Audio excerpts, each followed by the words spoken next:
This is the Samsung Galaxy S7 Edge, a phone which featured boldly curved edges at a time where almost no other device did. It was quite cool and expensive at the time, but now you can probably buy it for less than a week's worth of lunch money.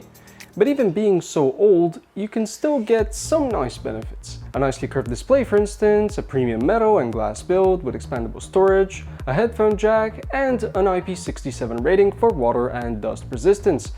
The only things that show this device's age just by looking at it are probably the 16:9 aspect ratio on the display, the cumbersome micro USB port for charging on the bottom, and the home button acting as a fingerprint sensor. Now, most of these outdated features started to get phased out by the time the S8 got released. That, of course, eventually led us to the brand new S21 Plus, which has a rather tall display covering the whole front. Phones also tend to be a bit more massive nowadays, with sizes above 6.5 inches being the norm. The new standard for charging is also the Type-C charging port. This is surely a good upgrade, as micro USB was a bit more fragile than USB-C, and also went in a single orientation, unlike the Lightning port from the iPhone 5 onwards. Now, we also have under-display fingerprint scanners. They are still a bit unpolished, but quite impressive. And one additional feature we see on all new devices are multi-camera systems. Instead of a single camera for all scenarios, we now usually get a few to better capture the moment. Of course, with everything good, we also lost a few good features. Most new flagships do not have a micro SD card slot, which might be an issue for some, but at least they all come with 128 gigs of internal storage or more. And if you compare that to the S7's lowest option of 32 gigabytes, you'll start to see why an expandable storage slot used to be a must-have. Additionally, most devices now come without a headphone jack, but Bluetooth headphones have come down in price to compensate for that. In general, the S7 Edge has quite the feature set for its time, but I think it's a bit outdated by now. Although it does stand as a good base for what we have today. Maybe I just wish new phones remained a bit smaller though. Much like how I wish you'd click on the subscribe button. So then, about the displays, the S7 Edge has a pretty nicely curved 1440p AMOLED one, and even though it's a stunner, it has one major drawback. The earlier AMOLED panels from Samsung and almost any other manufacturer are really prone to burn-in, and while this model is in particularly good shape, most people have suffered from having icons permanently engraved on their displays. Since then, Samsung have actively tried improving their AMOLED panels and their behavior in order to extend their life further. Another detail, the S7 Edge has an aspect ratio of 16:9. This means that not all of your front real estate is used as a screen. We started seeing taller displays from the S8 onwards, which of course leads us to what we have nowadays, a display which covers the front of your phone fully. As a bonus, most new flagships also come with a high refresh rate panel, which makes using your phone extremely smooth. The S21 Plus in particular is quite nice for watching videos and playing games. The only major drawback we ended up having from such massive displays is the lack of space for a front-facing camera. That's why we get a hole punch here, or a notch in the case of the iPhone, or a few other experimentations where we got a motorized camera, but you know. Additionally, most new panels are also record breakers in terms of peak brightness, which helps when you want to watch some, dark TV shows on the train during the day. Trust me, I've suffered from that. One area where we went backwards though is in the display curves.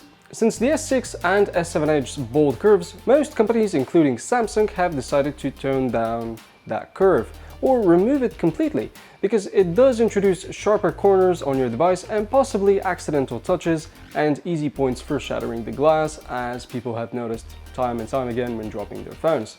Still, for a 5-year-old device, the S7 Edge is not that bad, but you're getting much more for less nowadays, and that's pretty cool. One additional area where I found the old flagship lacking for sure is when you try and use it for some more demanding tasks. Being an old flagship, it still comes with a decent GPU, which helps when you want to play some less demanding games, but the CPU is kind of lacking when you go ahead and try to multitask, more applications.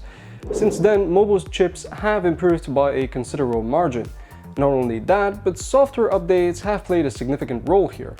The S7 Edge is still running Android 7, which limits what apps you can run to a certain degree, and it's not the smoothest experience really, especially after 5 years. OEMs try to improve their operating system with each and every year to provide a better experience, so the old flagship is considerably behind.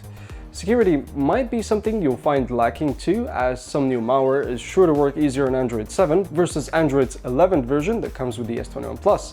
The new versions of Android feel much more polished and faster in general.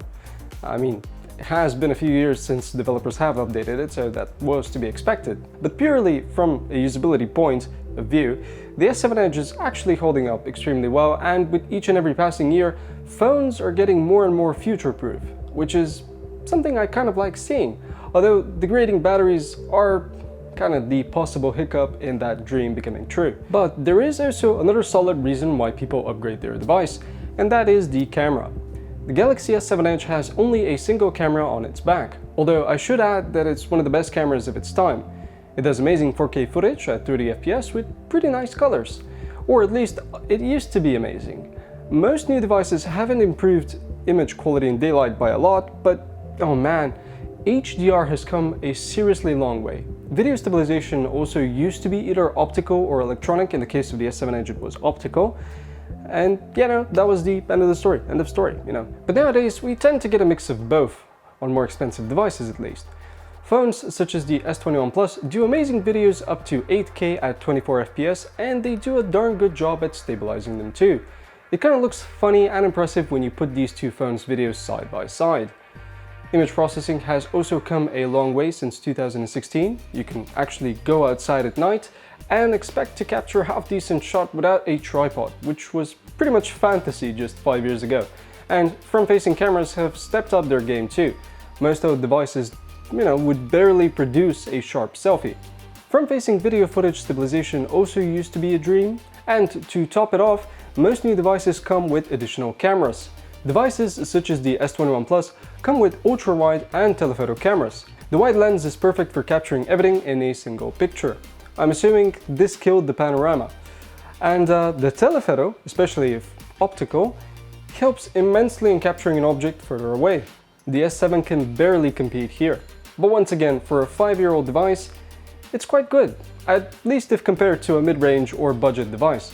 Otherwise, phones have come a good long way in terms of camera performance. Battery-wise though, the Galaxy S7 Edge comes equipped with a 3600 mAh battery, which, while not exactly bad, is also below what we see for flagship devices in 2021. Phones such as the S21 Plus, once again, come with more than 4000 mAh of battery capacity, and they last longer and charge faster. Battery tech might not be vastly different from 5 years ago, but gripping together better displays with more energy efficient processors and better software with improved fast charging, you get a package which gives you more use with less charge time. Wireless charging is also an area that is catching up quickly. You can go to bed, leave your phone on the nightstand and wake up having it charged for the day. Or just, plug it in for about 30 minutes and you're golden. The S7 was a good improvement over the S6's abysmal battery life, but it's nothing when compared to what even a budget device could do in 2021. So then, do you guys think we're living in the future? I mean, I personally think that we have come a decent way since the release of the S7 Edge.